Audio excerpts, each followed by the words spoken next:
Reading passage में अगर आपके पास 6 to 7 fill in the blanks के क्वेश्चंस हैं तो उस पे आपको 3 मिनट से ज्यादा डिवोट नहीं करने, कभी भी नहीं करने।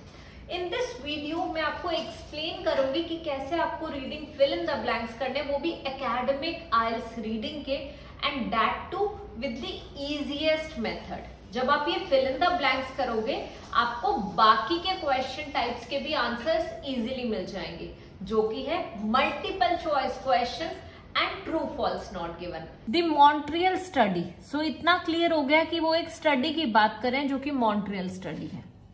Participants who were recruited for the study through advertisements had their brain activity monitored। ठीक है, कुछ पार्टिसिपेंट्स थे जो कि रिक्रूट हुए थे, ठीक है, for study through advertisement, okay, had their brain activity monitored while listening to their favorite music। जब वो फेवरेट म्यूजिक सुन रहे थे तो उनकी ब्रेन एक्टिविटी को मॉनिटर कर रहे थे, ओके।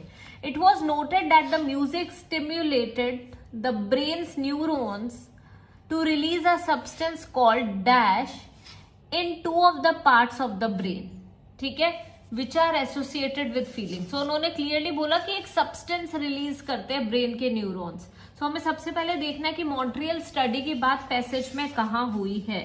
so यहाँ पे एक वो बात कर रहे हैं अ रिसेंट पेपर, ठीक है, in nature neuroscience bye research team in Montreal, ठीक है, एक पेपर की बात करी है उन्होंने, मॉन्ट्रियल स्टडी। आगे देखते हैं क्या बोल रहे हैं। An important step in revealing the precise underpinnings of the potent pleasurable stimulus that is music.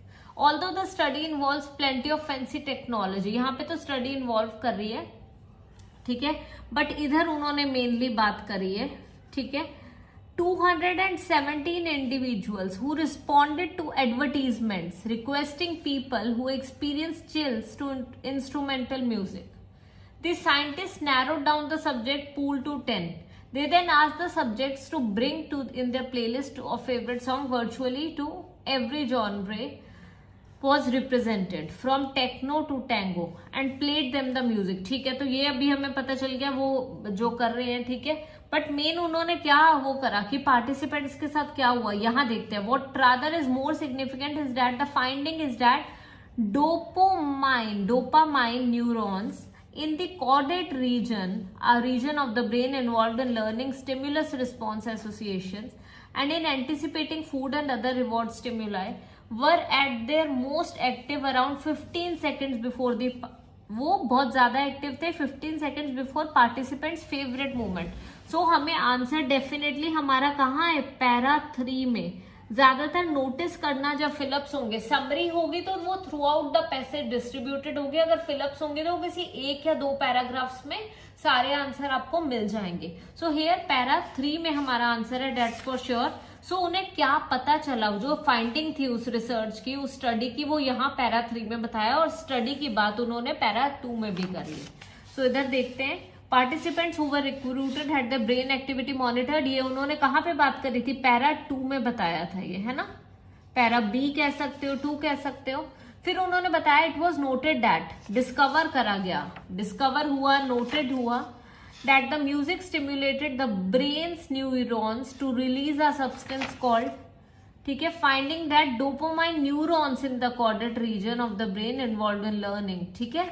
So clearly कौन सा सब्सटेंस उन्होंने वो करा, सब्सटेंस कॉल्ड डोपामाइन, यही तो सिग्निफिकेंट फाइंडिंग थी। In 2 of the parts of the brain which are associated with feeling dash, वो कह रहे कि 2 पार्ट्स ऑफ ब्रेन में था which are associated with feeling dash. अब वो फीलिंग क्या थी वो हमें देखना है। सो अब वो बता रहे हैं neurons in the caudate region, ठीक है, एक रीजन ये थी, involved in learning stimulus response associations and in anticipating food and other reward stimuli, were at the most active around this favorite music. The researchers call this anticipatory phase and argued that the purpose of this activity to help us predict the arrival of our favorite part. The question is what all these dopamine neurons are up to. Why are they so active in the period preceding the acoustic sound से related climax? After all, तो उन्होंने mainly क्या बात करी है अभी यहाँ पे, what are they clearly saying? वो बात तो उसी चीज की कर रहे हैं, ठीक है, they are clearly talking about dopamine, है ना।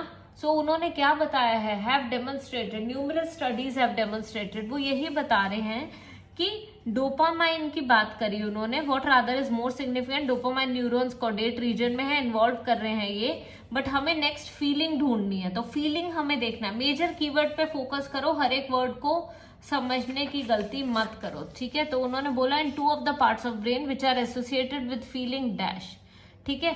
2 पार्ट्स हैं ब्रेन के, वो किस चीज से एसोसिएटेड है, they are associated with feeling dash. अब हम फीलिंग देखेंगे कि फीलिंग से रिलेटेड हमारी कहाँ बात हुई है, let us find that only, ठीक है। सो अब देखो यहाँ पे उन्होंने डोपामाइन की, यहाँ भी the first thing they discovered is that music triggers the production of dopamine. So पहला चीज वही है कि ट्रिगर कर देता है, release a substance called dopamine, ठीक है, a chemical in which setting people's mood by the neurons in both dorsal and ventral regions of brain. So 2 parts बता दिए उन्होंने ब्रेन के, as these 2 regions have long been linked with the experience of pleasure, मतलब कि feeling pleasure. अगर अब आप सोचो कि एक ही पैरा में हमारा पैरा 2 के एंडिंग में एंड पैरा 3 के बिगिनिंग में हमें आंसर मिल रहा है, तो एक्सपीरियंस ऑफ प्लेजर या फीलिंग प्लेजर। सो उन्होंने क्लियरली बोला था ना इन 2 पार्ट्स ऑफ द ब्रेन। सो यहाँ पे 2 पार्ट्स की तो हो ही नहीं थी, यहाँ पे तो सिंगल पार्ट की बात हुई थी। सबसे पहले उन्होंने डिस्कवर ये करा, यही उन्होंने बताया था, it was noted that, noted की जगह डिस्कवर्ड सिनोनिम यूज हुआ। डोपामाइन की बात करिए, ट्रिगर करता है प्रोडक्शन ऑफ डोपामाइन, यही उन्होंने बोला था, release a substance called dopamine in 2 of the parts. 2 parts की बात हुई है, dorsal and ventral regions of the brain, ठीक है। 2 regions have been linked with experience of pleasure. So यहाँ पे क्या आएगा, फीलिंग ऑफ प्लेजर नहीं लिखना, हमें सिंपली फीलिंग प्लेजर भी लिख सकते हैं, और फीलिंग ऑफ प्लेजर गलत कुछ भी नहीं होगा।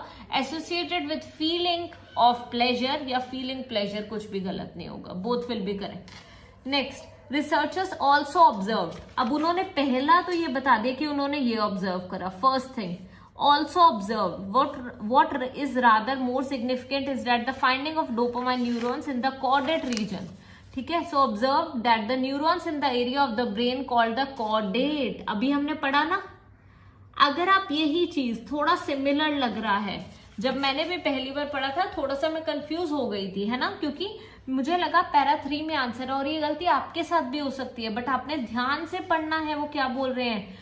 सिनोनिम्स बहुत ज्यादा यूज होते हैं, सिनोनिम्स का ध्यान रखना है। 2 पार्ट्स ऑफ ब्रेन की बात हुई, यहाँ पे सिंगल पार्ट की थी, तो यहाँ पे हमारे प्रीवियस आंसर्स नहीं थे, ठीक है।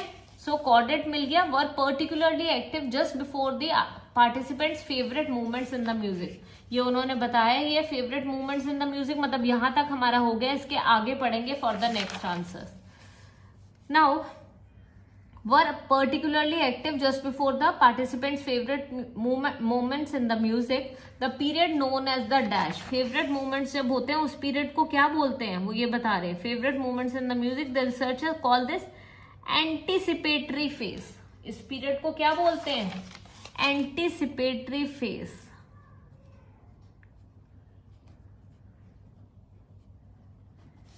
anticipatory phase, okay।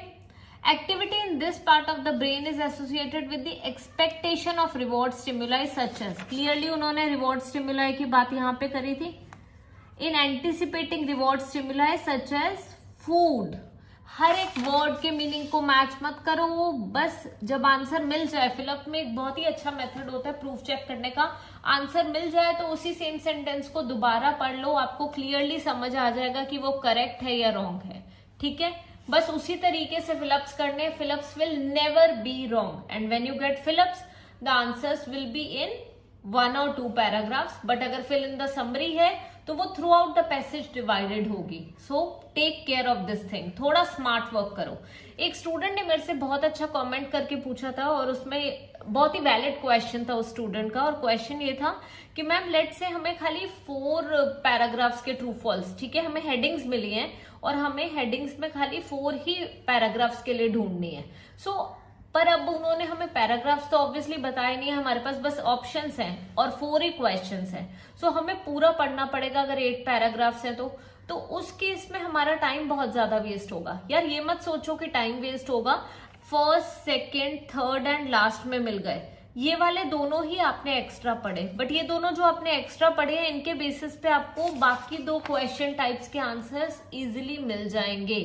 So please take care of this. ये मत सोचो कि पढ़ना वेस्ट जा रहा है। अगर कोई 4 पैराग्राफ्स में आपके है ना 4 पैराग्राफ्स की ही हेडिंग्स बताई है, जो रिमेनिंग 2 पैराग्राफ्स में उन्होंने कुछ भी नहीं बताया, इतना फॉर श्योर है बाकी के जो आंसर्स हैं वो उन पैराग्राफ्स में आएंगे ही।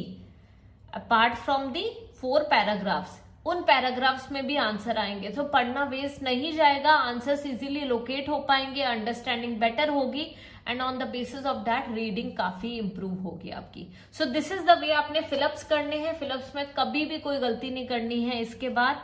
एंड टेस्ट 7 के ही मैं मल्टीपल चॉइस क्वेश्चंस भी आपको जल्दी ही कराने वाली हूँ। आप एक बार ये रीडिंग पैसेज देखना और मुझे बताना कि एमसीक्यूज ट्रिकी है या नहीं है, या उसके बाद वाला part match the statement tricky है या नहीं है। So that's all for today. Thank you so much for joining me. I'll see you in the next video.